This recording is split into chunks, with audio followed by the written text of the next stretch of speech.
The car horn beeped once. It wasn't rude. It was our prearranged signal. Stepping out of the car, I went to the back and opened the trunk, and then opened the rear passenger's side door.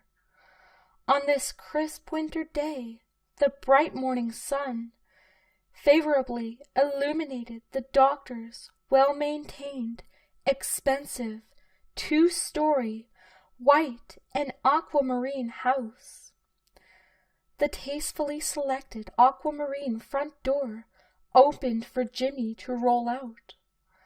A young woman I'd never seen before strode purposefully before Jimmy. She wore a 70s-style pleasant dress, the kind that was white from the bust up to the shoulders and downwards to the ankle, navy blue or black, with a pattern of copious fruits or other busy abstract figures. The ancient dress managed to both accentuate and loosely conceal her well-formed, upright breasts and classically proportioned figure. Her smooth olive complexion and dark straight hair, which ranged down her shoulders, screamed Italian goddess. Her large brown eyes and muted red lips smiled sincerely at me. It was clear she was happy and welcoming.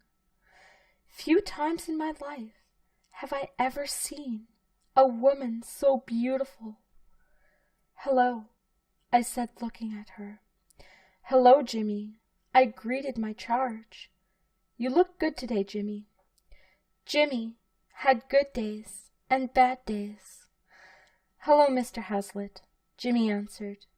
"Thanks for volunteering in my hour of need." My eyes locked onto the beauty before him. "Hello, Mr. Hazlitt," she said, with a generous smile. "My name is Enrica. Nice to meet you." She entered the open door and scooted over to sit behind the driver's seat. "What a fool," murmured Jimmy, talking to himself. "What did you say, Jimmy?" I asked. "Remember, I can't hear well." I cupped my better left ear. I said, "Thanks for volunteering," Jimmy yelled. "I really had no one else to take me today." "You're welcome, son," I replied. "I should receive my new hearing aid batteries later today. Sorry for the annoyance." Jimmy rolled his wheelchair over to the open door and lifted himself into my car. Folding the wheelchair, I stole a glimpse at pimply Jimmy and perfect Enrica. Jimmy just stared ahead with his earbuds plugged in, absorbed. Enrica's eyes fixed upon me. I put the wheelchair in the trunk and got into the car. As I backed out, Enrica said, "If you don't mind, Mr. Hazlitt, while Jimmy's registering for classes, would you drive me by my old home so I can pick something up? It's only 6 blocks from the college, and I won't be long. I promise." Looking in the rearview mirror, I answered Enrica, "I'd be happy to." I continuously stole looks at her, and each time her pleasant gaze met mine. She did not signal annoyance or "come hither," but joy, as if being freed of prison, I guess. How did little Jimmy rate a beautiful girlfriend like Enrica? In my best days, she would have been out of my league. She appears about 24, and Jimmy's only 18. I hope she has a nice personality, and that he realizes what a treasure he has. "How long have you been at Jimmy's?" I asked. "I've stayed with Jimmy and his parents for almost a month now." She looked slightly sheepish. "They are such sweet people." "Yes, they are," I replied. They were so kind after my wife passed.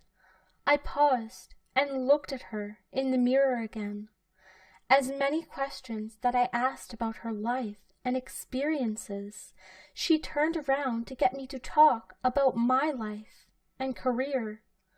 I learned nothing about her. Finally, I could no longer hold off, the question screaming in my mind. It surprises me that Jimmy never said anything about you, Enrica. You've heard it all your life, I'm sure, that you have looks to kill for. Enrica flashed a sad expression. I don't mean anything bad. I don't know why he never showed you off. I mean, an 18-year-old boy with... No offense taken, Mr. Hazlitt. Enrica interrupted me. Perhaps he didn't want your competition. She smiled seductively. At 73, I responded. Mr. Hazlitt, interrupted Jimmy. Please make the next left, and then you can let me out anywhere near a sidewalk, okay? Yes, sir, Jimmy, I responded. Wheelchair out, Jimmy out, back in the car. Which direction, Enrica? I asked. Straight. Make the right at the light, and then left on Cumberland, she said. I pulled into the college traffic. Do you mind if I sit in the front seat with you? Be my guest. I'll just pull over and... Keep driving, Mr. Hazlitt. I'll just climb over the seat. Before I could protest, she had swung her legs over the seat, slithered over the top of the seat, and graciously settled into the seat, ruffling her skirt back into place. Her feet were well formed, and her legs well toned. I felt dirty looking at her as I did. Are you sure someone will let you in, Enrica? Yes, I can get in. I've lived there a long time, she answered. Do you have any children or a career? No, I never had any children. I wish I had. Career? She chuckled to herself. No, I really prefer to just hang around the house. Had? You're still young enough to have children. You just have to meet. She interrupted.